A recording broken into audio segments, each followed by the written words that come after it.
ሰላም አለይኩም ወረህመቱላሂ ወበረካቱ። እንዴት ናችሁ? ሰላም ናችሁ ወይ? ዛሬ ደግሞ በህልማችሁ ማለት ነው ከሰው ቀለበት ስትወስዱ ከሰው ቀለበት ስትቀበሉ ህልም ካለማችሁ ዛሬ በጣም በሚያስደስት ህልም አፈታት ነው ይዤላችሁ የቀረብኩት ማለት ነው። በቀለበት ዙሪያ በወርቅ ዙሪያ በእርግጥ ቪዲዮ ሰርቻለሁ። ይሄ ግን ምናልባት ከሰው ቀለበት ስትቀበሉ ካለማችሁ ቀለበት ስትወስዱ በአጠቃላይ ምርጥ የሆነ አፈታት ነው። እስከ መጨረሻው ድረስ ተከታተሉ ማለት ነው።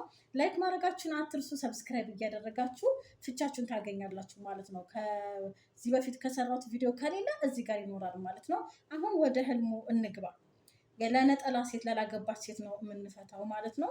አንዲት ያላገባች ሴት ልጅ በህልሟ ውስጥ ከአንድ የታወቀ ሰው ቀለበት እየወሰደች እንደሆነ ስትመለከት ይህ በቅርብ ጊዜ ውስጥ የምታገኘውን መልካም ነገርና የተትረፈረፈ በረከቶችን ያመላክታል ማለት ነው።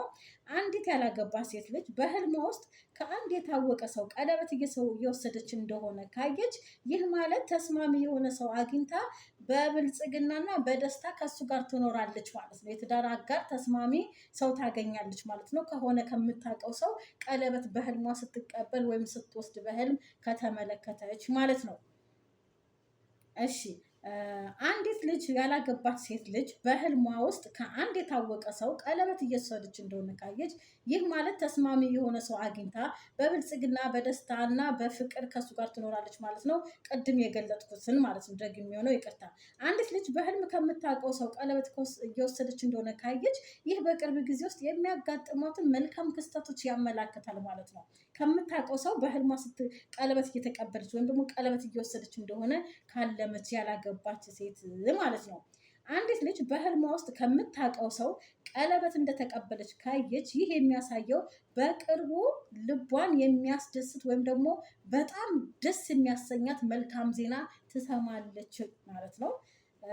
ሌላው በሌላኛው አፈታት ደግሞ አንዲት ሴት ልጅ በህልሟ ውስጥ ቀለበት እየወሰደች እንደሆነ ካየች ይህ የሚያሳየው በቅርቡ ከፍቅረኛዋ ጋር እንደምትጋባ ያመላክታል ብለው ሌላኛው ፍቺ ደግሞ ፈተውታል ማለት ነው። አንዲት ያላገባች ሴት ልጅ በህልሟ ውስጥ ከአንድ ሰው ቀለበት እየወሰደች እንደሆነ ካየች ይህ የሚያሳየው አምላክ በቅርቡ በጣም የምትፈልገውን ነገር እንደሚሰጣት ያመላክታል ማለት ነው።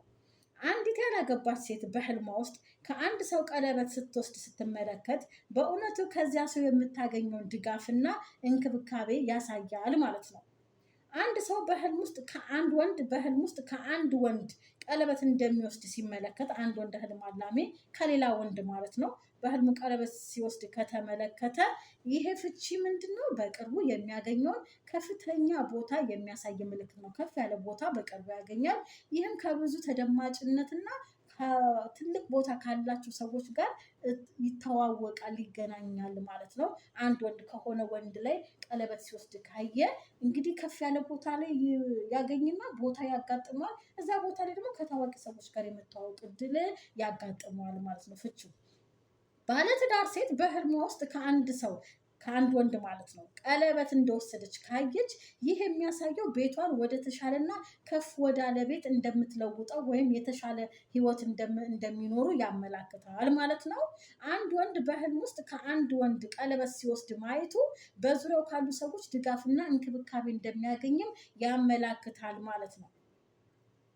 አንዲት ነፍሰ ጡር ሴት በእውነታው ነፍሰ ጡር የሆነ ሴት በህልሟ የወርቅ ቀለበት ስታደርግ ካየች ወንድ ልጅ እንደምትወልድ ያመላክታል። ያው ቀሪውን ግን ፈጣሪ ነው የሚያውቀው ማለት ነው።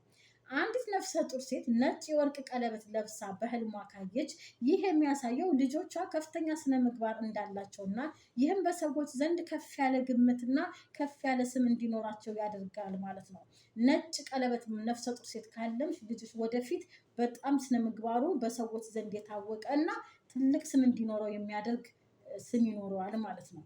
አንዲት ነፍሰ ጡር ሴት በህልሟ ውስጥ ነጭ የወርቅ ቀለበት ለብሳ ካየች ይህ ከባለቤቷ ጋር የምትኖረውን የብልጽግናና የቅንጦት ህይወት ያሳያል። አንዲት ነፍሰ ጡር ሴት የወርቅ ቀለበት እየተሰበረ ወይም የወርቅ ቀለበት እየጣለች እንደሆነ ካየች ይህ ለሷ በጣም ውድ የሆነ ነገር እንደምታጣ ያሳያል። ይህም የመንፈስ ጭንቀት እንዲያጋጥማት ያደርጋታል።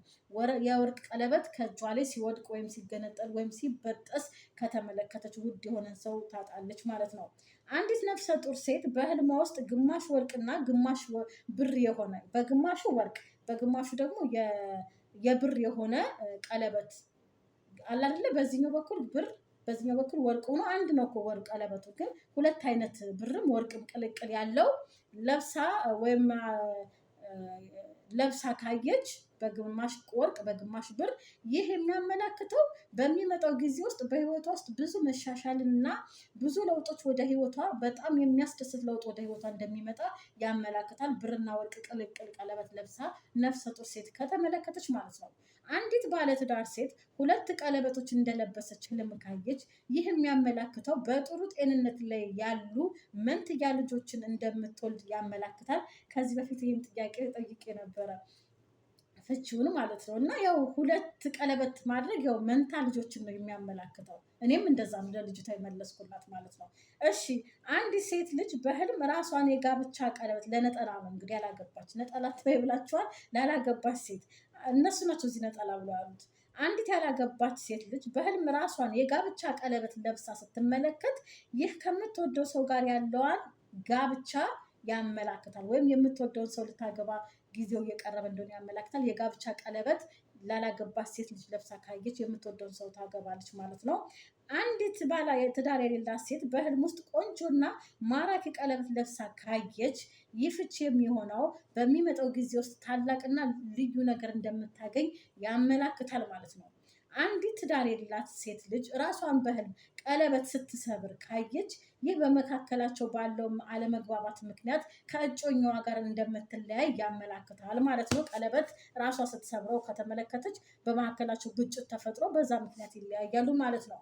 አንዲት ያላገባች ሴት ልጅ በህልም ውስጥ ከአንድ ሰው አንድ ወንድ ወርቅ ሲለብስ ካየች እሷ በህልሟ የሆነ ወንድ ወርቅ ሲለብስ ካየች ይህ የሚያመላክተው የሰው ትልቅ ገቢ ያለው ልዩ ስራ እንድታገኝ ይረዳታል ማለት ነው። እሷ በህልሟ የሆነ ወንድ የወርቅ ቀለበት ሲለብስ ካየች ያ የምታውቀው ሰው ከሆነ በህልሟ ያየችው ያ ሰው ትልቅ ስራ እና ትልቅ ገቢ የሚያስገኝ ስራ እንድታገኝ ይረዳታል ማለት ነው። አንዲት ያላገባች ሴት ልጅ በህልም ራሷን ከድንጋይ የተሰራ ቀለበት ግን የድንጋይ ቀለበት አለ እንዴ? ምንድን ነው የድንጋይ ቀለበት እንግዲህ እንደዛ ለብሳ ካየች ይህ በቅርብ ጊዜ ውስጥ የምትደሰትበትን ኃይልና ታላቅ ተጽዕኖ ያሳያል። ድንጋይ ጠንካራ ስለሆነ እሷ ኃያልና ተጽዕኖ ፈጣሪ እንደምትሆን ወይም ታላቅ ነገር ወደ ህይወቷ እንደሚመጣ ያሳያል ማለት ነው። አንዲት ያላገባች ሴት ልጅ የወርቅ ቀለበት ለብሳ በህልም ውስጥ ማየቷ ከቤተሰቡ አባላት ጋር የሚሰባሰቡበትን ፌስቲቫል ወይም ልደት ወይም ድግስ እንደሚደገሱ ወይም አስደሳች አጋጣሚዎችን ከቤተሰቦቿ ጋር እንደምታሳልፍ ያመላክታል ማለት ነው። አንዲት ያላገባች ሴት ልጅ በህልሟ የአልማዝ ቀለበት ለብሳ በህልሟ ከተመለከተች ይህ የሚያሳየው በቆራጥነትና በጽናት ህልሟንና ግቦቿን ማሳካት እንደምትችል ነው። የአልማዝ ቀለበት ላላገባች ሴት ለብሳ ካየች የተሰበረ የወርቅ ቀለበት እንዳላት በህልሟ ከተመለከተች ይሄ ብዙ ችግሮች እንደሚያጋጥሟትም ያ ችግር ደግሞ እንደሚያደክማት ወይም አሰልቺ እንደሚሆንባት ነው። የተሰበረ የወርቅ ቀለበት ይዛ እንደሆነ ለብሳ እንደሆነ ቦርሳ ውስጥም ከተው ከተመለከተች የችግሮች እንደሚያጋጥሟት ነው። የተፈታች ሴት ደግሞ እንመልከት። ትዳር የፈታች ሴት በህልም ቀለበት ለብሳ ማየት ከእሷ ጋር አብሮ የሚሄድና ብዙ ነገሮችን እንድታሳካ መንገድ የሚጠርግ ስኬትና መልካም እድል ያጋጥማታል ማለት ነው። አንዲት ትዳር የፈታች ሴት በህልም ቀለበት ለብሳ ራሷን ካየች ይህ መልካምነቷንና መልካም ስነ ምግባር ስላላት በዙሪያ ያሉ ሰዎች እንደሚወዷትና ፍቅር እንዲሰጧት ወይም እንደሚወዷት ያመላክታል ማለት ነው። አንዲት ትዳር የፈታች ሴት ቀለበት ራሷን ለብሳ ካየች ይህ የሚያመላክተው መጪው ጊዜ ብዙ መልካምና በረከቶች ወደ ህይወቷ እንደምታገኝ ነው።